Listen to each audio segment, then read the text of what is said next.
Оның киімінен болмысының иісі аңқиды.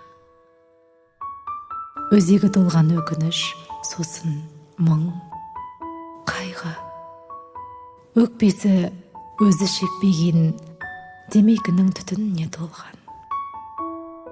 Өзінен қашып, басқа кеңістіктегі өзімен алмасып кеткісі келеді кейде. Энергиясын тазарту үшін барлық ескі киімдерін лақтырып тастады ол. Ескі әтір, ескі косметика, ескі кітаптарында. Енді жаңа өмір, жаңа үй, жаңа ұран, бәрі жаңа. Тек ескі бір ғана нәрсе, өзі.